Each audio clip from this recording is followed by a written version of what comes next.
गजा युद्ध को लेकर मिडिल ईस्ट में जो तनाव चल रहा है उसके बाद अब इसराइल और अमेरिका भारी दबाव में है। इसराइल के प्रधानमंत्री बेंजामिन नेतन्याहू पर दुनिया की तमाम बड़ी महाशक्तियों के जो राष्ट्राध्यक्ष हैं वो गर्म हैं, उनके तेवर तल्ख हैं और वो इसराइल से खासे नाराज हैं। इसी कड़ी में सऊदी अरब के विदेश मंत्री प्रिंस फैसल बिन फरहान ने संयुक्त राष्ट्र महासभा के 80वें सत्र में अपने भाषण में इसराइल पर तीखा हमला बोला।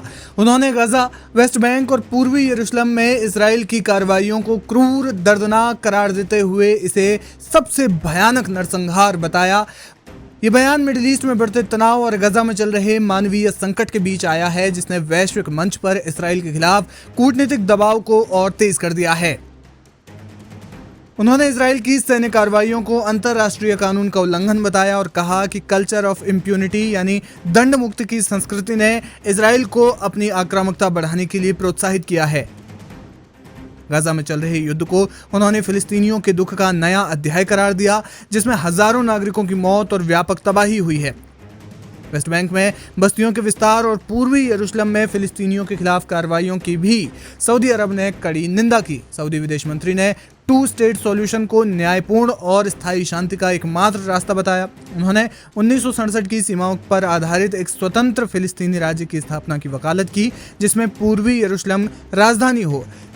सऊदी अरब और फ्रांस द्वारा सहमेजबानी किए गए एक हालिया सम्मेलन का उल्लेख करते हुए उन्होंने बताया कि कई पश्चिमी देशों ने फिलिस्तीनी राज्य को मान्यता दी, जो क्षेत्रीय शांति के लिए बहुत महत्वपूर्ण कदम है। अपने भाषण में सऊदी विदेश मंत्री ने कहा, इसराइल की कब्जा करने वाली फौज को अनियंत्रित प्रथाओं, जिनमें भूखमरी, जबरन विस्थापन और व्यवस्थित हत्या यानी सिस्टमैटिक किलिंग शामिल है, उनके कारण फिलिस्तीनियों की दुर्दशा और भी बदतर हो गई है, जो संयुक्त राष्ट्र चार्टर, अंतर्राष्ट्रीय कानून और अंतर्राष्ट्रीय मानवीय कानून के सिद्धांतों के विपरीत है। इस दौरान उन्होंने फिलिस्तीन को $90 मिलियन की आपातकालीन सहायता देने की घोषणा की, जिसका उद्देश्य गजा में मानवीय संकट से निपटना और पुनर्निर्माण की सहायता करना है।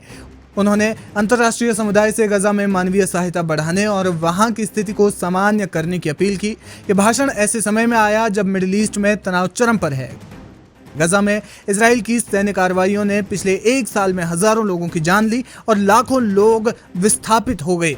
हत्याओं और विस्थापन का ये दौर लगातार जारी है। संयुक्त राष्ट्र और अन्य अंतर्राष्ट्रीय संगठनों ने गजा में मानवीय संकट पर बहुत दुख जताया।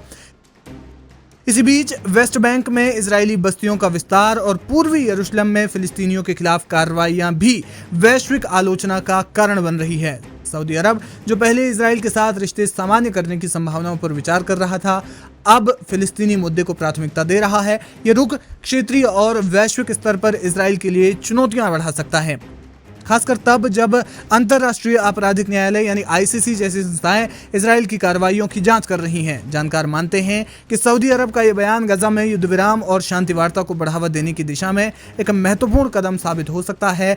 हालांकि इजराइल का कड़ा रुख और अमेरिका का समर्थन इस प्रक्रिया को जटिल बना सकता है।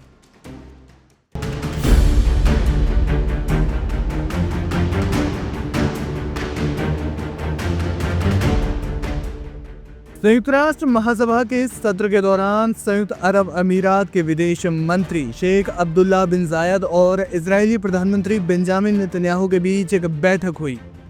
इस बैठक ने मिडिल ईस्ट में शांति प्रक्रिया को नई दिशा देने का संकेत दिया। बैठक के ठीक बाद यूएई राष्ट्रपति के राजनयिक सलाहकार अनवर गरगाश ने एक्स पर एक बड़ा दावा किया। उन्होंने फिलिस्तीन की जमीन पर इजराइल के कब्जे की फाइल को बंद करने की यूएई की निर्णायक स्थिति का ऐलान किया, यानी इजराइल अब फिलिस्तीन की धरती पर कब्जा नहीं करेगा। जी हाँ, ये बयान न केवल अब्राहम समझौते को बचाने का प्रयास है, बल्कि गजा में लगभग 2 साल पुराने युद्ध को समाप्त करने और पश्चिमी तट यानी वेस्ट बैंक पर कब्जे की योजनाओं को रोकने के लिए वैश्विक दबाव का प्रतीक बन गया है। अमेरिकी राष्ट्रपति डोनाल्ड ट्रंप ने भी इस मुद्दे पर सख्त रुख अपनाते हुए कहा कि वो इजराइल को वेस्ट बैंक पर कब्जा करने की अनुमति नहीं देंगे। ये बैठक न्यूयॉर्क में यूएनजीए के साइडलाइंस पर हुई, जहां यूएई पक्ष से शेख अब्दुल्ला बिन जायद, यूएई की राज्य मंत्री लाना जकी नुसैबह और इजराइल में यूएई के राजदूत मोहम्मद महमूद अल खजा उपस्थित थे। इसराइल की ओर से प्रधानमंत्री बेंजामिन नेतन्याहू ने भाग लिया। यूएई के विदेश मंत्रालय के आधिकारिक बयान के अनुसार चर्चा का केंद्र गाजा में खूनी संघर्ष को तत्काल समाप्त करने, स्थायी युद्ध विराम सुनिश्चित करने और बिना रुकावट मानवीय सहायता पहुंचाने पर रहा। शेख अब्दुल्ला ने जोर दिया कि सभी बंधकों और कैदियों की रिहाई के साथ ही वैश्विक उग्रवाद से निपटने के लिए संयुक्त कार्यवाही आवश्यक है। अनवर गर्गाश ने अपनी एक्स पोस्ट में लिखा, शेख अब्दुल्ला बिन जायद ने बैठक में फिलिस्तीनी भूमि पर इजराइल के कब्जे की फाइल को बंद करने के लिए यूएई के निर्णायक स्थिति व्यक्त की। ये बैठक गजा में युद्ध को समाप्त करने और एक स्थायी युद्ध विराम पर पहुंचने के अंतर्राष्ट्रीय प्रयासों के समर्थन में एक साहसिक कदम है, जो मानवीय त्रासदी को समाप्त करता है और शांति के मार्ग को मजबूत करता है। उन्होंने इसे साहसिक कदम बताते हुए कहा कि ये गजा युद्ध को समाप्त करने, मानवीय त्रासदी को रोकने और शांति के मार्ग को मजबूत करने के अंतर्राष्ट्रीय प्रयासों का समर्थन करता है। यूएई की स्थिति 2020 के अब्राहम समझौते के बाद दोनों देशों के मजबूत संबंधों के बावजूद आती है, लेकिन गजा युद्ध ने तनाव बढ़ा दिया है। यूएई ने पहले ही चेतावनी दी थी कि वेस्ट बैंक पर कब्जा अबू धाबी किसी भी कीमत पर बर्दाश्त नहीं करेगा। दूसरी ओर अमेरिकी राष्ट्रपति डोनाल्ड ट्रंप ने अरब और मुस्लिम देशों के नेताओं के साथ एक बंद कमरे की बैठक में इजराइल को वेस्ट बैंक कब्जाने से रोकने का वादा किया था। 25 सितंबर को जारी बयान में ट्रंप ने कहा था कि मैं इजराइल को वेस्ट बैंक पर कब्जा करने की अनुमति नहीं दूंगा, बहुत हो गया, ये अब रुकना चाहिए। माना जा रहा है कि गजा युद्ध को लेकर इजराइल और अमेरिका अब भारी दबाव में है और यही वजह है कि यूएई के साथ मीटिंग के बाद जिस तरीके से यूएई राष्ट्रपति के सलाहकार ने खुले शब्दों में ये कहा है कि इजराइल अब वेस्ट बैंक पर कब्जा नहीं करेगा या फिर उसकी जो मंशा है वो अब वो नहीं रही है। देखना ये होगा कि क्या वाकई इजराइल जो वेस्ट बैंक पर कब्जा करने की जो नीति पहले से ही रखता आया है उससे क्या पीछे हटेगा, और अगर ऐसा हुआ तो जाहिर तौर पर ये नेतन्याहू के लिए एक बड़ी कूटनीतिक हार के तौर पर देखा जाएगा, क्योंकि वे पहले से ही गजा और वेस्ट बैंक के कुछ हिस्सों पर कब्जा करने की अपनी नीति दुनिया को स्पष्ट कर चुके थे।